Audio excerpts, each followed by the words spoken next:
कूटनीति हमेशा diplomatic gallery से और ऑफिस में बैठे हुए नहीं होती है। कूटनीति होती है शोक संदेशों में, इनका संकेत छिपा होता है मीटिंग्स में। और कुछ इसी तरह का उदाहरण हमें देखने को मिलता है रीसेंट एंगेजमेंट अगर हम इंडिया और बांग्लादेश के बीच में बात करें तो यहाँ पे राजनाथ सिंह का विजिट बांग्लादेश के एम्बेसी में, हाई कमीशन में, और external affairs minister S Jaishankar का विजिट बांग्लादेश में इसको पूरी तरह से रिफ्लेक्ट करता है। कहीं ना कहीं एक्सपर्ट्स का यही मानना है कि इंडिया का जो डिप्लोमेटिक सिग्नलिंग और पोस्टरिंग है वो पॉइंट कर रहा है इंडिया के एफर्ट को, ताकि यूनुस जमात एक्सिस जो कि पिछले कुछ सालों में बांग्लादेश में उभरता हुआ दिख रहा था उसको वीकेंड किया जा सके। और भारत कोशिश कर रहा है कि बांग्लादेश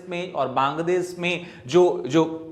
हम बोल सकते हैं इलेक्टोरल डेमोक्रेसी पे खतरा आया है उसको रोका जा सके। तो आइए समझते हैं क्या है भारत का डिप्लोमेटिक मूव और ये किस कॉन्टेक्स्ट में हम देखने को मिलता है। अगर हम बात करें रीसेंट सिचुएशंस की, बांग्लादेश में डोमेस्टिक पॉलिटिकल सिचुएशन ऑब्वियसली काफी गड़बड़ है और इसी बीच एक खबर आती है कि खालिदा जिया जो कि बांग्लादेश की एक स्टॉलवर्ट लीडर थी, बांग्लादेश की प्रथम महिला प्रधानमंत्री थी, उनकी मौत हो गई। इसके बाद इंडिया ने कैलिब्रेटेड डिप्लोमेटिक अप्रोच को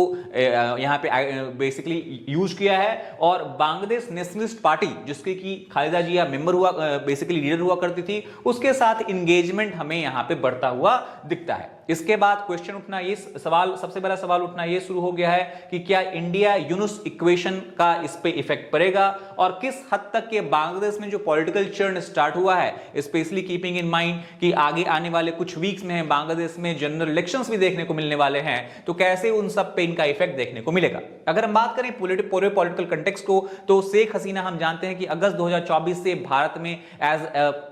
बोल सकते हैं कि असाइलम सीकर रह रही हैं, उनको एग्जाइल कर दिया गया है ढाका से, और इवन ढाका बांग्लादेश की कोर्ट ने उनको मृत्यु दंड भी दे दिया है। यूनुस लेड इंटरिम गवर्नमेंट जो है उस डिस्पेंसन से इंडिया को बहुत प्रॉब्लम हो चुका है, क्योंकि यूनुस का जो पूरा गवर्नमेंट और डिप्लोमेटिक आउटरीच है वो कहीं ना कहीं बांग्लादेश को पाकिस्तान और चाइना एक्सिस की तरफ ले जा रहा है और भारत से दूरियां, चाहे वो इकोनॉमिक सेंस में हो, ट्रेड सेंस में हो, डिप्लोमेटिक सेंस में हो, कल्चरल सेंस में हो, हर क्षेत्र में बढ़ती हुई दिखती है। ना ही सिर्फ ये बल्कि इवन आवामी लीग जो कि बांग्लादेश की एक सबसे बड़ी पार्टी, जनरल पार्टी हुआ करती थी, उसको बैन कर दिया गया है आगे आने वाले पॉलिटिकल पार्टिसिपेशन से, यानी कि ये पार्टी इलेक्शन में पार्टिसिपेट नहीं करेगी, वो कंटेस्ट नहीं कर सकती है। और चूंकि बांग्लादेश अर्लियर सिर्फ दो पार्टी का डोमिनेंस था, बीएनपी का और आवामी लीग का, आवामी लीग अब आउट ऑफ इक्वेशन है, यानी there is a very high chance कि बांग्लादेश नेशनलिस्ट पार्टी जो कि खालिदा जिया की पार्टी है वो एक सोल पैन नेशनल पार्टी के रूप में उभर सकती है। और इस्लामिस्ट ग्रुप का चूंकि इंफ्लुएंस है बांग्लादेश में बढ़ता हुआ देखने को मिलता है, इसी वजह से भारत को बीएनपी के साथ जो है स्ट्रेटेजिक कैलिब्रेशन करना पड़ रहा है। अगर हम इंडिया के कंडोलेंस डिप्लोमेसी को देखें तो प्राइम मिनिस्टर मोदी ने क्लियरली कंडोलेंस मैसेज लिखा था और इस कंडोलेंस मैसेज का जो लेटर है वो डायरेक्ट लेटर तारिक रहमान को एस जयशंकर ने, जो कि भारत के विदेश मंत्री हैं, उन्होंने सौंपा। तारिक रहमान खालिदा जिया के बेटे हैं। Recognition of Zia's democratic role, इस लेटर में इस बात का भी जिक्र किया गया है कि जियाउर रहमान ने कहीं ना कहीं बांग्लादेश में जो डेमोक्रेसी है उसको मरने नहीं दिया, उसको एक रिवाइवल का अटेम्प्ट किया था। और ये जो पूरा इंसिडेंस है वो प्रोटोकॉल, जो रूटीन प्रोटोकॉल है, कहीं भी हमें शायद देखने को मिलता है। कंडोलेंस मैसेज जो है प्राइम मिनिस्टर का वो विदेश मंत्री जाके किसी और देश में दे रहे हैं। जनरली जो कंडोलेंस मैसेज है वो प्रधानमंत्री, हाई कमीशन या एम्बेसी में जाके ही लिखते हैं। तो ये रूटीन प्रोटोकॉल को ब्रेक किया जा रहा है क्योंकि एक पॉलिटिकल आउटरीच का यहाँ पे भारत सिंबलिज्म यहाँ पे प्रोटेक्ट करना चाह रहा है कि भारत जो भी पार्टीज वहां सत्ता में आएंगी इलेक्शन के बाद, उसके साथ इंगेजमेंट करने के लिए पूरी तरह से तैयार है। भारत बांग्लादेश के साथ अपने संबंध को बिगाड़ना नहीं चाहता है और इस मैसेज को बांग्लादेश गवर्नमेंट, और ना कि सिर्फ बांग्लादेश गवर्नमेंट बल्कि बांग्लादेश जनता के पास भी पहुंचाने का भारत का ऐसा मकसद था। अगर हम हाई लेवल इंडियन एंगेजमेंट की बात करें तो जैसा कि हमने बताया कि external affairs minister of India S Jaishankar visited to Dhaka. यहाँ 4 घंटे के आसपास उन्होंने ढाका में समय बिताया, बहुत सारे लीडर से यहाँ पे उन्होंने मुलाकात की और भारत का जो रवैया है बांग्लादेश की तरफ उसको क्लियरली स्पष्ट किया है। पीएम का लेटर उन्होंने पर्सनली हैंड ओवर किया था। डिफेंस मिनिस्टर राजनाथ सिंह ने भी एम्बेसी में विजिट किया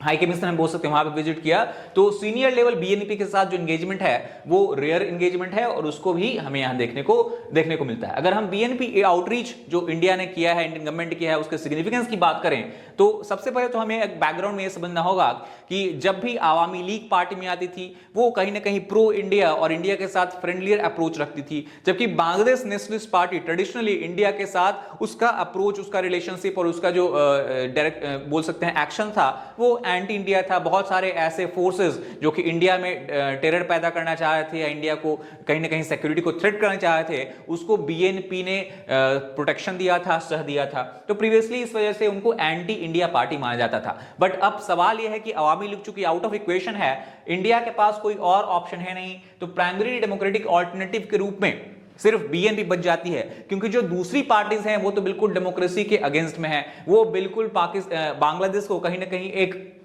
इस्लामिक स्टेट जैसा कुछ बनाना चाह रही हैं। इस मामले में जमात और जो एनसीपी नेशनल सिटीजन्स पार्टी है जो कि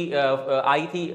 स्पेशली स्टूडेंट मूवमेंट के बाद, जो कि काफी ज्यादा फेवर में आई है, दोनों का डेमोक्रेटिक रिकॉर्ड जो है वो काफी संदेहास्पद रहा है या बिल्कुल न के बराबर है। इस वजह से इंडिया को स्ट्रैटेजिक रिकैलिब्रेशन करना पड़ रहा है, क्योंकि इंडिया जनरली आवामी लीग के साथ जो रिलेशनशिप था वो बहुत ही स्ट्रांग था। अगर हम ढाका में पावर स्ट्रक्चर की बात करें तो इस तरह के डिप्लोमेटिक आउटरीच से इंडिया क्या मैसेज देना चाह रहा है, तो सबसे पहला बात तो यह है कि इंडिया क्लियरली ये इंडिकेट कर चुका है कि बांग्लादेश में जनरल इलेक्शंस होने वाले हैं उनको इंडिया पूरी तरह से सपोर्ट करता है। उस इलेक्शन के रिजल्ट के बाद जो भी पार्टी सत्ता में आएगी उसको इंडिया फुली एक्सेप्ट करेगा और उसके साथ बायलैटरल एंगेजमेंट, बायलैटरल रिलेशनशिप को स्ट्रेंथन करने और हम बोल सकते हैं कि मजबूत करने की कोशिश करेगा। दूसरा, बांग्लादेश में एंगेजमेंट बियॉन्ड वन पार्टी का भी यहां पे हम रिफ्लेक्शन देखने को मिल रहा है, क्योंकि पहले ऐसा माना जा रहा था कि इंडिया जो है सिर्फ आवामी लीग को सपोर्ट कर रही है, सिर्फ शेख हसीना के पार्टी को सपोर्ट कर रही है, जबकि दूसरी पार्टी को इंडिया सपोर्ट नहीं करती है। इसको भी इंडिया ने पूरी तरह से यहां पे झुटला दिया है, क्योंकि इंडिया ने डायरेक्टली बांग्लादेश नेशनलिस्ट पार्टी के साथ भी यहां पे आउटरीच किया है। यूनुस का जो पॉलिटिकल डायरेक्शन है उस पे भी क्वेश्चन उठता है कि क्या मोहम्मद यूनुस का ये डिसीजन कि जो कि बांग्लादेश को इंडियन ऑर्बिट के आउटसाइड और इंडिया के इन्फ्लुएंस से पूरी तरह से आउटसाइड ले जाके पाकिस्तान, चाइना के साथ क्लब कर देना, क्या वो सही या गलत है बांग्लादेश के अगर हम फ्यूचर की बात करें तो। और इस्लामिस्ट प्रॉक्सिमिटी की बात करें, यूनुस का एक बहुत बड़ा सपोर्ट बेस जो है वो इस्लामिस्ट और रेडिकल इस्लामिस्ट पार्टीज का है, और इनका रिवाइवल जो कि आवामी लीग बहुत दिन से सत्ता में थी, तो जब तक आवामी लीग सत्ता में थी बांग्लादेश में तब तक जो रेडिकल इस्लामिक पार्टीज हैं उनका हमें स्ट्रेंथ देखने को नहीं मिल रहा था। पर मोहम्मद यूनुस के आने के बाद कहीं ना कहीं उनका हमें रीसर्जेंस दिखता हुआ मिलता है। तो ये जो सारी मैसेजेस हैं वो इंडिया ने इस कंडोलेंस मैसेज के थ्रू, कंडोलेंस डिप्लोमेसी के थ्रू, मल्टी लेयर्ड सिग्नलिंग हम बोल सकते हैं किया गया है। अगर हम आइडेंटिटी और आइडियोलॉजिकल कंसर्न की बात करें तो भारत का यही मानना है कि 1971 में जो बांग्लादेश को पाकिस्तान से आजादी मिली थी, जिस कारण बांग्लादेश पाकिस्तान से अलग होना चाहता था, वो पूरा इथॉस ही अभी जो बांग्लादेश की पॉलिटिकल सिचुएशन है उसके कारण स्टेक पे आ गया है। बांग्लादेश पाकिस्तान से अलग होना सिर्फ मेनली दो मुद्दों पर चाहता था। एक, बांग्लादेश एक सेक्युलर स्टेट के रूप में अपने आप को देखना चाहता था। दूसरा, लिंग्विस्टिक नेशनलिज्म जो है उसका भी यहां पे दबाव, हमें यहां पे प्रभाव देखने को मिला था, क्योंकि पाकिस्तान, वेस्ट पाकिस्तान जो समय था वो कहीं ना कहीं उर्दू को as a national language Bangla speaking people पे इंपोज करना चाह रहा था। इस वजह से linguistic nationalism plus secular principle, इनका हमें लेगेसी देखने को मिलता है बांग्लादेश लिबरेशन के बाद। और ये दोनों जो प्रिंसिपल्स हैं वो अभी का जो पॉलिटिकल सिचुएशन है उसको क्लियरली थ्रेटन करती है। बहुत लोगों और बहुत एक्सपर्ट्स का यही मानना है कि एक बंगाली पाकिस्तान का जो नैरेटिव है वो भी पोर्ट्रे किया जा रहा है, वो भी अभी हम बोल सकते हैं कि बांग्लादेश में फैलाया जा रहा है। और जमात की री एंट्री के बाद पॉलिटिक्स में इसका जो है वो प्रभाव काफी ज्यादा देखने को मिलता है। इस्लामिस्ट वायलेंस, माइनॉरिटीज के खिलाफ वायलेंस, मॉब लिंचिंग माइनॉरिटीज के खिलाफ, इस तरह के सिचुएशंस हमें काफी हद तक बढ़ता हुआ देखने को मिलता है बांग्लादेश में। अगर हम बात करें सिक्योरिटी सिग्नलिंग की तो रिसेंटली आर्मी के जो चीफ हैं, इंडियन आर्मी के चीफ हैं, उन्होंने बांग्लादेश के आर्मी चीफ के साथ डायरेक्ट बात किया था। इस बात में ऐसा माना गया कि फ्रैंक सिक्योरिटी कॉन्वर्सेशंस हुई हैं और इसके कारण बांग्लादेश और इंडियन आर्मी लीडर्स और जनरल के बीच में जो कॉन्वर्सेशन हुआ उसके बाद कहीं ना कहीं बांग्लादेश में जो इंडिया और एंटी इंडिया रेटरिक था उसका हमें टोन डाउन होता हुआ दिखने को भी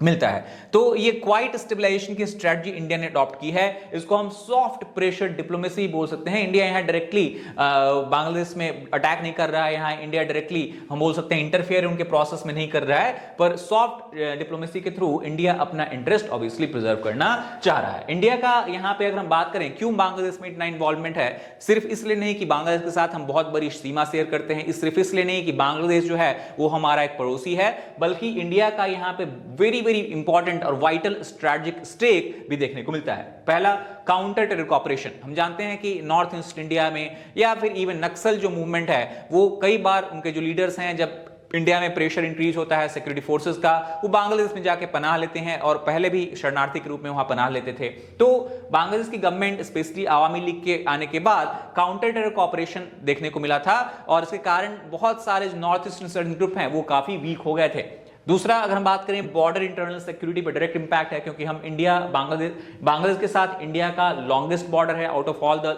countries that we have land border with, और इस बॉर्डर के थ्रू बहुत सारी illegal activities, trafficking like activities देखने को मिलती है, टेररिज्म लाइक इन्फिल्ट्रेशन हमें देखने को मिलता है। तो अगर बांग्लादेश में प्रो इंडिया गवर्नमेंट या इंडिया फ्रेंडली गवर्नमेंट नहीं है तो कहीं ना कहीं ये सिक्योरिटी सिचुएशन को भी डिस्टर्ब करेगा। बे ऑफ बंगाल की जियोपॉलिटिक्स भी काफी हद तक इंडो बांग्लादेश रिलेशंस पे डिपेंड करती है, स्पेशली तब जबकि म्यांमार में already civil war like situation establish हो चुकी है। रीजनल स्टेबिलिटी ईस्ट इंडिया में काफी हद तक बांग्लादेश का जो पॉलिटिकल स्पेक्ट्रम है उस पर डिपेंड करता है। पॉलिटिकल डायरेक्शन हम बोल सकते हैं, डिप्लोमेटिक डायरेक्शन हम बोल सकते हैं, उस पर काफी हद तक डिपेंड करता है। इंडिया ने क्लियरली रेड लाइंस भी बता दी हैं कि जमात का जो मेन स्ट्रीमिंग है, पॉलिटिक्स में मेन स्ट्रीम पार्टी के रूप में उभरना, वो इंडिया के लिए एक बहुत खतरनाक रेड लाइन है। इंडिया किसी भी हद तक किसी भी तरह से आइडियोलॉजिकल रेडिकलाइजेशन को एक्सेप्ट नहीं कर सकता है, क्योंकि इससे डायरेक्टली इंडिया के सॉवरेनिटी, सिक्योरिटी और इंटीग्रिटी पे भी इफेक्ट देखने को मिलेगा। That is all for this particular video. If you like the video, please hit like button, share it with fellow aspirants as well as subscribe to the channel for more useful content. Thank you very much.